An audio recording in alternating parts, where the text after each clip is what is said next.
I'd like to welcome Heather Cunsolo, the Mayor of the City of Port Phillip, who was elected in November last year and is back from her summer holidays. So welcome back.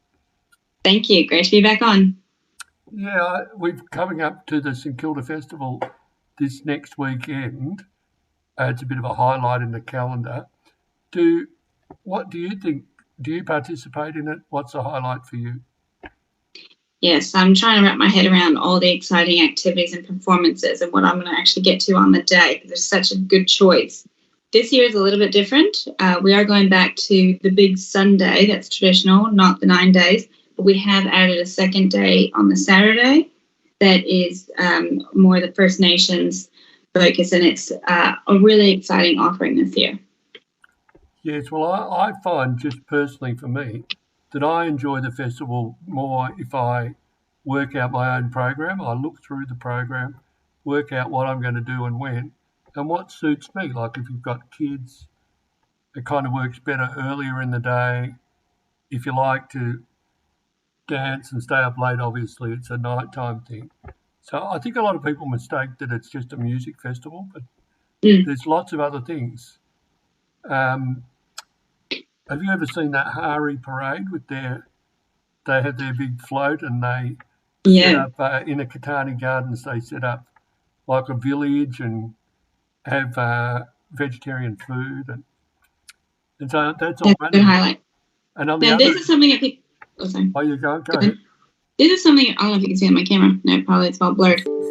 There's something that's being passed around people's letterboxes. It's this fold-out map, and it's a really good resource. It has the actual map of the events, where all the stages are located, but also the full run sheet on each stage. It's a handy document, and if people can't find that in their letterbox drop, it's also online on the St. Kilda Festival website. Okay, well, that's terrific. So my message to everybody is to plan your festival, and then you'll get most out of it. And you might only go for 2 hours, but if you go to the right 2 hours, that will work for you. I do think it's great that there's a Hare Krishnas in one corner and people doing medieval reenactments in another. Like, it's very diverse. So that's good. So expected crowd over 400,000, something like that? Yeah, that's still the anticipated number for Sunday, and 15,000 on Saturday. Yeah, that's good. There's a special tribute to Archie Roach in that program as well, so that will be a highlight. Great day. Absolutely. I'm really looking forward to that day. Now, since we last spoke, there's been 2 major changes at Council.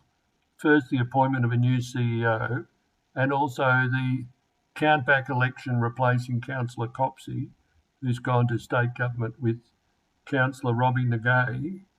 So I'd like to talk about those things, how that might affect the residents.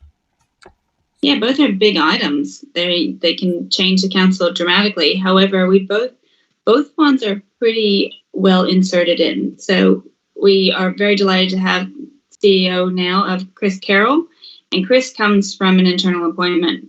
He has been at council for many years now, and in the projects and asset side of council, and his wealth of knowledge has been where you see when he was acting CEO as well as now in the official role, that wealth of knowledge is helping the continuity, that we could just keep getting on with it. And with Robby joining, it doesn't shift the dynamics of the politics too much, because Catherine Copsey, being the Greens, has left, and Robby's on the Labour side. Now they have maybe different philosophies in general, but it kind of still stays on the same side of politics, and we're still a little bit 4-4, and then I sit in the middle. Okay, now is Robby come back to Australia, or is he still overseas? Not yet. So Robby is still in Canada, which was an opportunity he took on before he had any idea he would be elected. And he has said he will be returning on the 14th of March, which, even though that sounds like it's a while away, it's only 2 council meetings that he'll be doing remotely.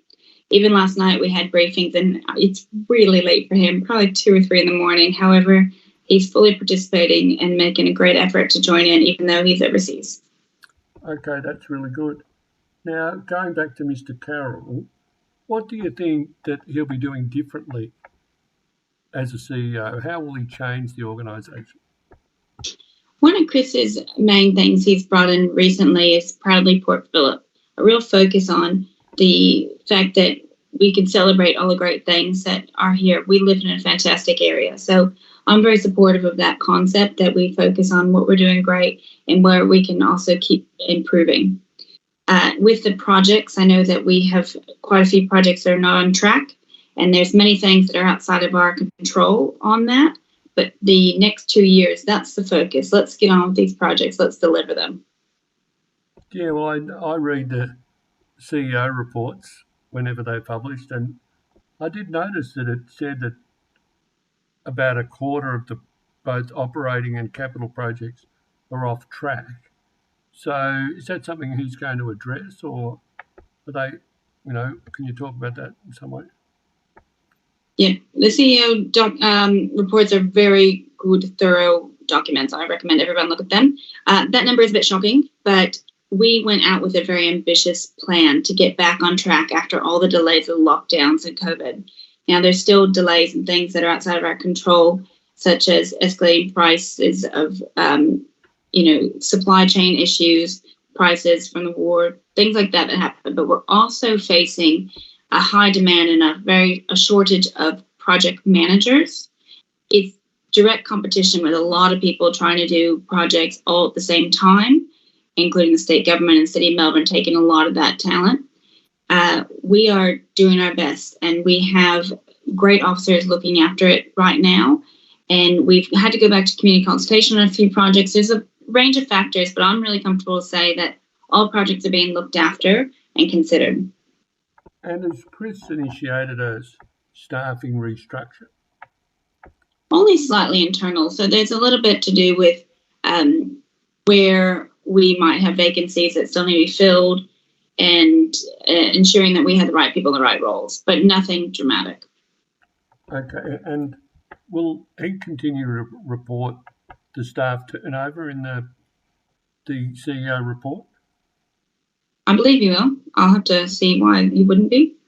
Yeah, no, that's good. Yeah, because I like to follow that, and it's a good indicator of health, I think. So yeah, it is hard. I think that the industry, all industries right now, are still seeing people moving around a bit.